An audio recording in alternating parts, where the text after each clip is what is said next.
Bitter criticism reading Cgtn the day after elections day in Chile, but it's just is an important day for politics here. Unfortunately, I guess the right wing is going to win. It's going to take it.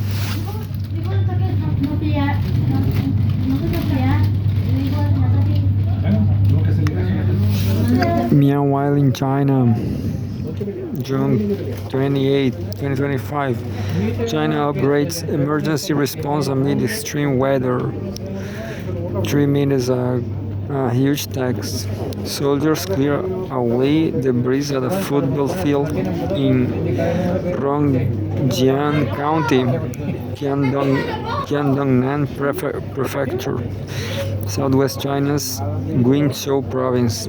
China has raised its emergency response level as extreme weather persists across the country from June 28 to 29.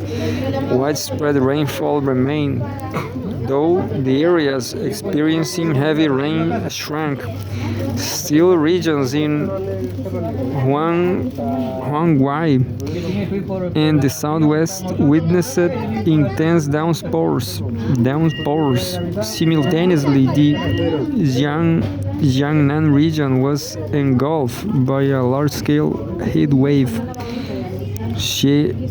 Zhejiang, Shanghai, and Fujian endure long-lasting and intense heat, with local temperatures soaring above 37 degrees Celsius. A notable development is that Rongjiang County in Guizhou upgraded its flood control response to level 2 to level 1 from level 2 to level 1 at 12 and a half on June 28, prompted by continuous heavy rain and looming flood risks.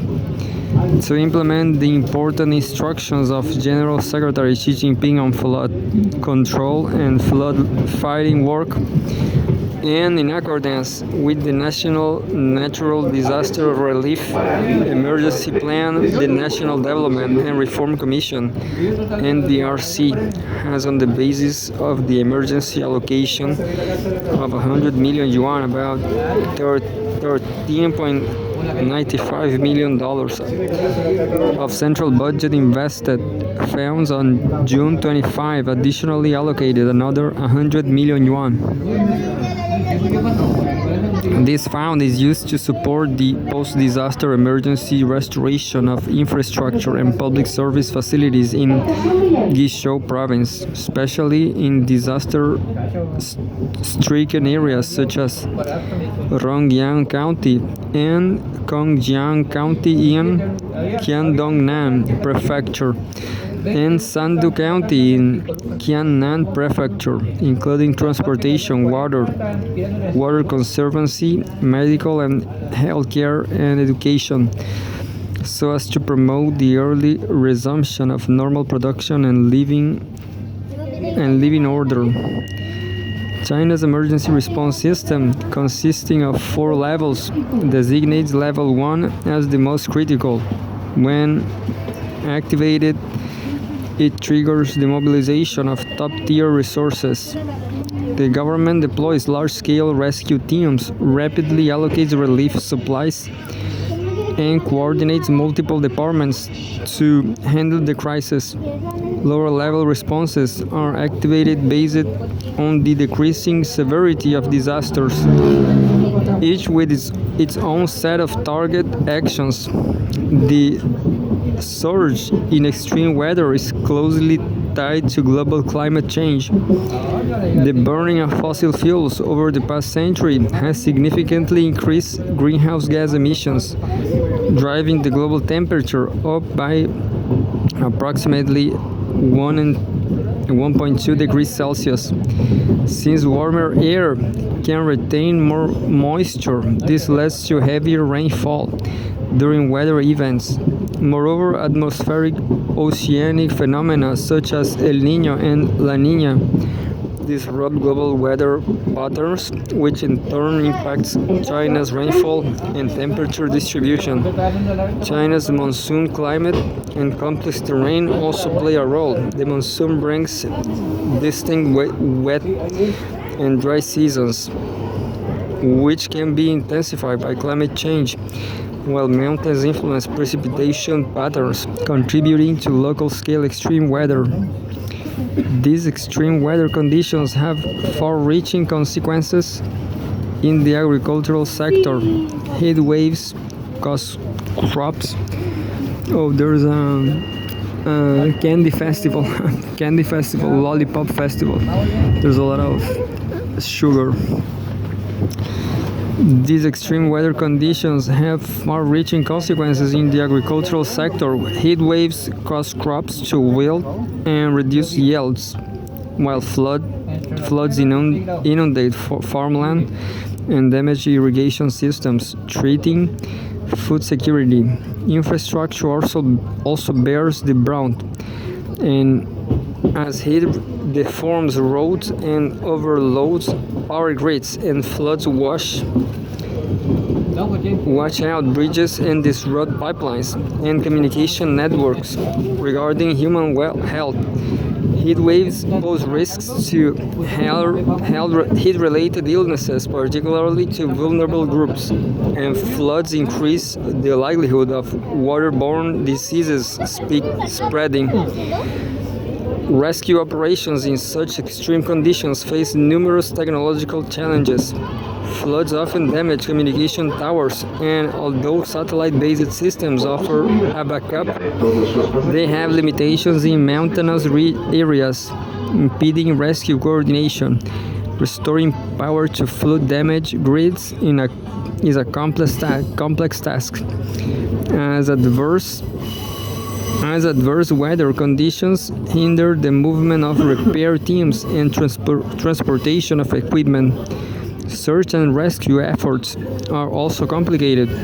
Floods make boat navigation perilous. Bad weather affects the stability of unnamed aerial vehicles used for reconnaissance, and heat waves endanger the health of rescue workers inducing their efficiency.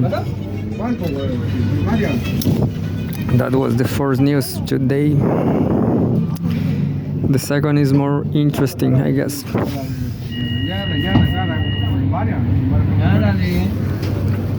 China urges upholding multilateral trade rules amid U.S. quote-unquote reciprocal negotiations. In response to recent comments by U.S. officials regarding ongoing negotiations with certain economies over quote-unquote reciprocal tariffs, a Chinese Commerce Ministry spokesperson issued a statement on Saturday emphasizing China's firm stance on defending multilateralism and opposing unilateral trade measures. According to media reports, U.S. authorities have indicated progress in negotiations with relevant economies and express hope to reach trade agreements with some partners before the 90-day suspension period for the proposed tariffs ends on July 9. For countries without an agreement in place, the U.S. may impose tariffs unilaterally. The Chinese spokesperson condemned the U.S. approach as, quote, a typical act of unilateral bullying, end quote, that has seriously disrupted the multilateral trading system and undermined the normal order of international trade, end quote. The spokesperson reiterated China's consistent opposition to such practices, stressing that, quote, only by firmly upholding principled positions can countries truly safeguard their legitimate rights and interests, end quote. China supports resolving trade disputes through equal-footed dialogue and welcomes efforts by all parties to seek constructive solutions, the spokesperson stressed, adding, quote, At the same time, China calls on the international community to stand on the side of fairness and justice, uphold the correct course of history, and jointly defend international economic and trade rules along with the multilateral trading system. End quote. The spokesperson also made it clear that China, quote, resolutely opposes any party securing tariff exceptions at the expense of Chinese interests, end quote. If such scenarios occur, the spokesperson warned that China, quote, will not accept it and will take resolute countermeasures to safeguard its legitimate rights, end quote. That was the second one. The third one is about the Israeli strike on Lebanon. I'm going to read later. And let's show another, but I have no time now. I'm going to read the last shoot later.